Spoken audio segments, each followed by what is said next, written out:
Hello and welcome to the Sherlock Holmes Bedtime Stories podcast. Each episode is a section from a classic Sherlock Holmes story with relaxing music to help you fall asleep.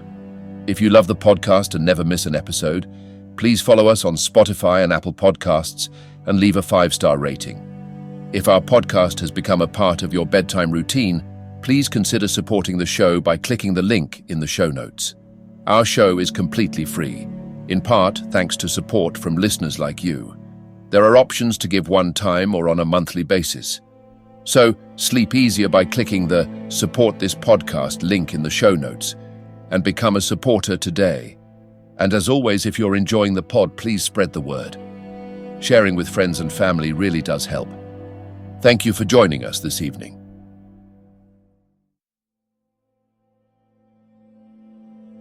Now it's time to relax.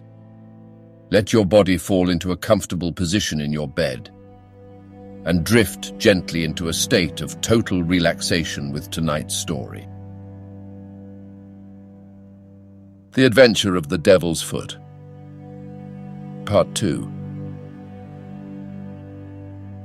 Our proceedings of that first morning did little to advance the investigation. It was marked, however, at the outset by an incident which left the most sinister impression upon my mind.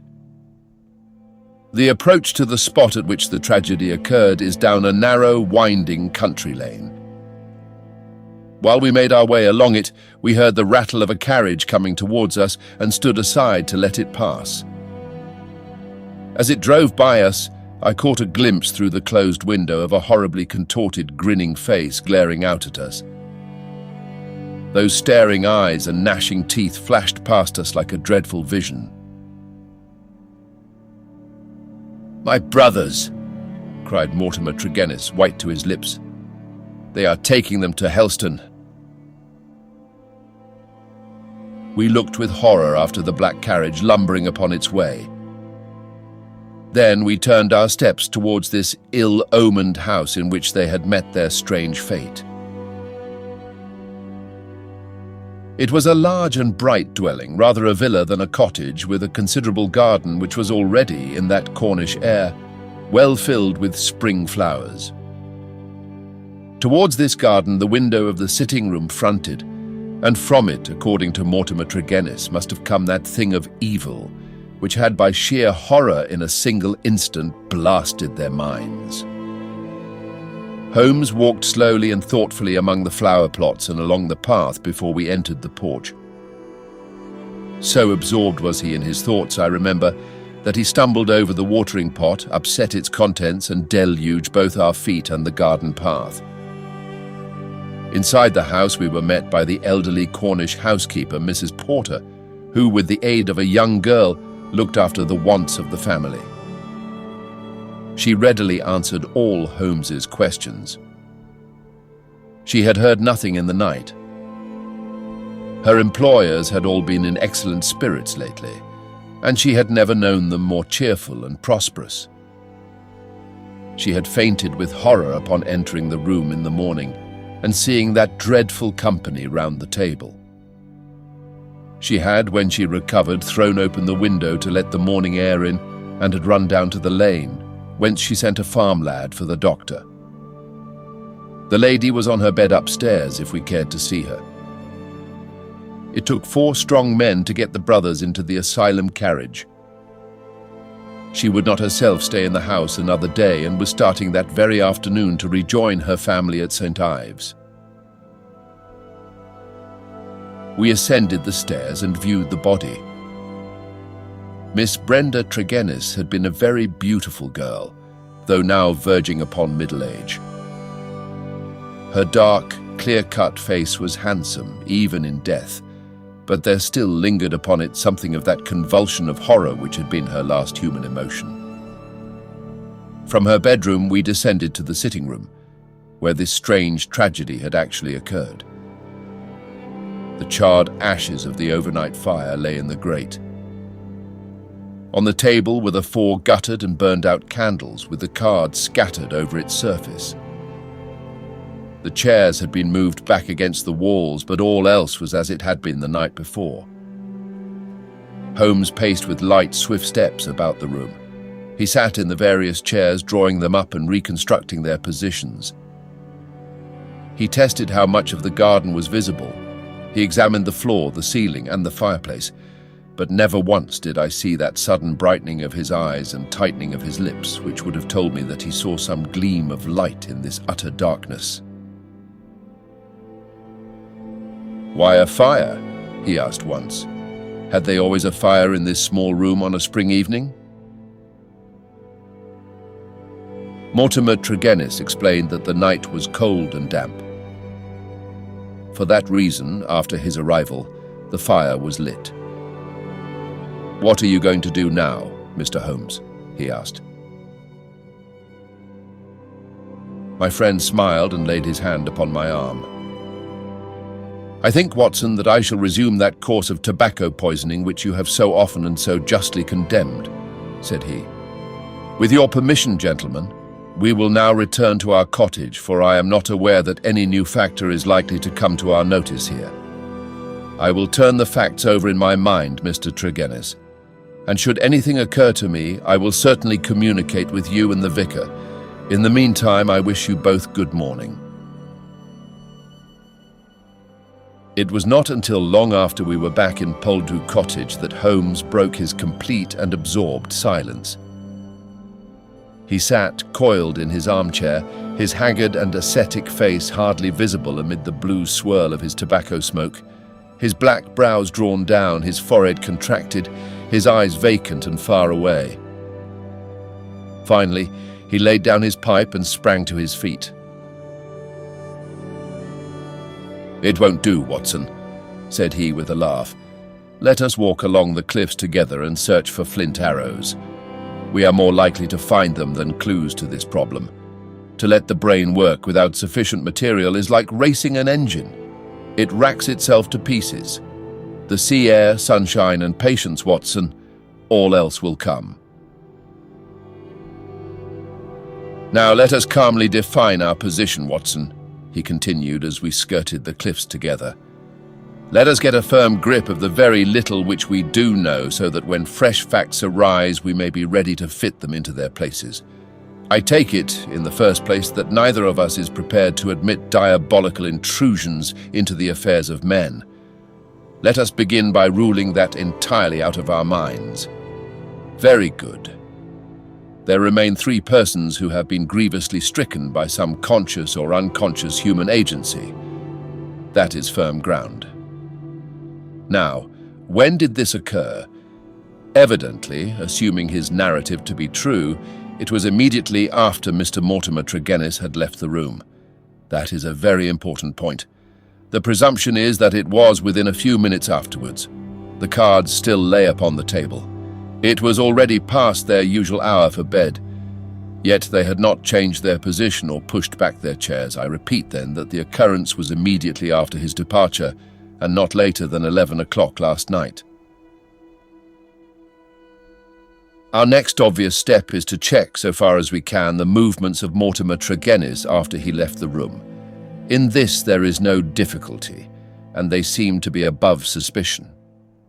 Knowing my methods as you do, you were of course conscious of the somewhat clumsy water pot expedient, by which I obtained a clearer impress of his foot than might otherwise have been possible. The wet, sandy path took it admirably. Last night was also wet, you will remember, and it was not difficult, having obtained a sample print, to pick out his track among others and to follow his movements. He appears to have walked away swiftly in the direction of the vicarage. If then Mortimer Tregennis disappeared from the scene, and yet some outside person affected the card players, how can we reconstruct that person, and how was such an impression of horror conveyed? Mrs. Porter may be eliminated. She is evidently harmless. Is there any evidence that someone crept up to the garden window and in some manner produced so terrific an effect that he drove those who saw it out of their senses? The only suggestion in this direction comes from Mortimer Tregennis himself, who says that his brother spoke about some movement in the garden. That is certainly remarkable, as the night was rainy, cloudy, and dark. Anyone who had the design to alarm these people would be compelled to place his very face against the glass before he could be seen. There is a 3-foot flower border outside this window, but no indication of a footmark. It is difficult to imagine, then, how an outsider could have made so terrible an impression upon the company, nor have we found any possible motive for so strange and elaborate an attempt. You perceive our difficulties, Watson? They are only too clear, I answered with conviction. And yet, with a little more material, we may prove that they are not insurmountable, said Holmes. I fancy that among your extensive archives, Watson, you may find some which were nearly as obscure. Meanwhile, we shall put the case aside until more accurate data are available, and devote the rest of our morning to the pursuit of Neolithic man.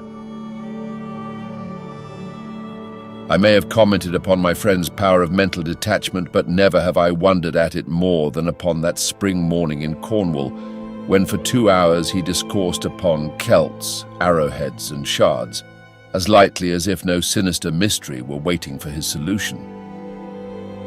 It was not until we had returned in the afternoon to our cottage that we found a visitor awaiting us, who soon brought our minds back to the matter in hand. Neither of us needed to be told who that visitor was. The huge body, the craggy and deeply seamed face, with the fierce eyes and hawk-like nose, the grizzled hair which nearly brushed our cottage ceiling, the beard, golden at the fringes and white near the lips, save for the nicotine stain from his perpetual cigar. All these were as well known in London as in Africa, and could only be associated with the tremendous personality of Dr. Leon Sterndale, the great lion hunter and explorer. We had heard of his presence in the district and had once or twice caught sight of his tall figure upon the moorland paths. He made no advances to us, however, nor would we have dreamed of doing so to him, as it was well known that it was his love of seclusion which caused him to spend the greater part of the intervals between his journeys in a small bungalow buried in the lonely wood of Beauchamp-Ariens. Here, amid his books and his maps, he lived an absolutely lonely life, attending to his own simple wants and paying little apparent heed to the affairs of his neighbors. It was a surprise to me, therefore, to hear him asking Holmes in an eager voice whether he had made any advance in his reconstruction of this mysterious episode. "The county police are utterly at fault," said he, "but perhaps your wider experience has suggested some conceivable explanation. My only claim to being taken into your confidence is that during my many residences here, I have come to know this family of Tregennis very well. Indeed, upon my Cornish mother's side, I could call them cousins, and their strange fate has naturally been a great shock to me. I may tell you that I had got as far as Plymouth upon my way to Africa, but the news reached me this morning, and I came straight back again to help in the inquiry."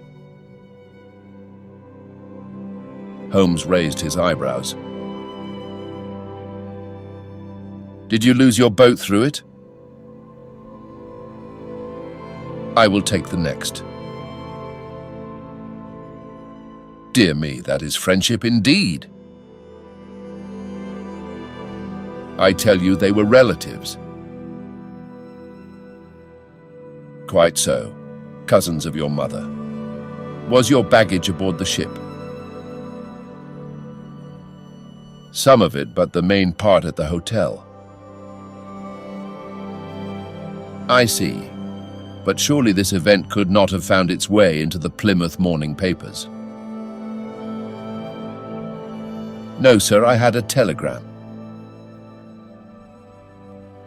"Might I ask from whom?" A shadow passed over the gaunt face of the explorer. "You are very inquisitive, Mr. Holmes." "It is my business." With an effort, Dr. Sterndale recovered his ruffled composure. "I have no objection to telling you," he said. "It was Mr. Roundhay, the vicar, who sent me the telegram which recalled me." "Thank you," said Holmes. "I may say, in answer to your original question, that I have not cleared my mind entirely on the subject of this case, but that I have every hope of reaching some conclusion. It would be premature to say more. Perhaps you would not mind telling me if your suspicions point in any particular direction?" "No, I can hardly answer that." "Then I have wasted my time and need not prolong my visit." The famous doctor strode out of our cottage in considerable ill humor, and within 5 minutes Holmes had followed him. I saw him no more until the evening, when he returned with a slow step and haggard face which assured me that he had made no great progress with his investigation. He glanced at a telegram which awaited him and threw it into the grate. "From the Plymouth Hotel, Watson," he said. "I learned the name of it from the vicar, and I wired to make certain that Dr. Leon Sterndale's account was true. It appears that he did indeed spend last night there, and that he has actually allowed some of his baggage to go on to Africa while he returned to be present at this investigation. What do you make of that, Watson?" "He is deeply interested." "Deeply interested, yes. There is a thread here which we had not yet grasped and which might lead us through the tangle. Cheer up, Watson, for I am very sure that our material has not yet all come to hand. When it does, we may soon leave our difficulties behind us." Little did I think how soon the words of Holmes would be realized, or how strange and sinister would be that new development which opened up an entirely fresh line of investigation. I was shaving at my window in the morning when I heard the rattle of hoofs and looking up saw a dog cart coming at a gallop down the road. It pulled up at our door, and our friend, the vicar, sprang from it and rushed up our garden path. Holmes was already dressed, and we hastened down to meet him. Our visitor was so excited that he could hardly articulate, but at last, in gasps and bursts, his tragic story came out of him. "We are devil-ridden, Mr. Holmes. My poor parish is devil-ridden," he cried. "Satan himself is loose in it. We are given over into his hands." He danced about in his agitation, a ludicrous object if it were not for his ashy face and startled eyes. Finally, he shot out his terrible news. "Mr. Mortimer Tregennis died during the night and with exactly the same symptoms as the rest of his family." Holmes sprang to his feet, all energy in an instant. "Can you fit us both into your dog cart?" "Yes, I can." "Then, Watson, we will postpone our breakfast. Mr. Roundhay, we are entirely at your disposal. Hurry, hurry before things get disarranged." The lodger occupied 2 rooms at the vicarage, which were in an angle by themselves, the one above the other. Below was a large sitting room. Above, his bedroom. They looked out upon a croquet lawn which came up to the windows. We had arrived before the doctor or the police, so that everything was absolutely undisturbed. Let me describe exactly the scene as we saw it upon that misty March morning. It has left an impression which can never be effaced from my mind. The atmosphere of the room was of a horrible and depressing stuffiness. The servant who had first entered had thrown up the window, or it would have been even more intolerable. This might partly be due to the fact that a lamp stood flaring and smoking on the center table. Beside it sat the dead man, leaning back in his chair, his thin beard projecting, his spectacles pushed up onto his forehead, and his lean, dark face turned towards the window and twisted into the same distortion of terror which had marked the features of his dead sister.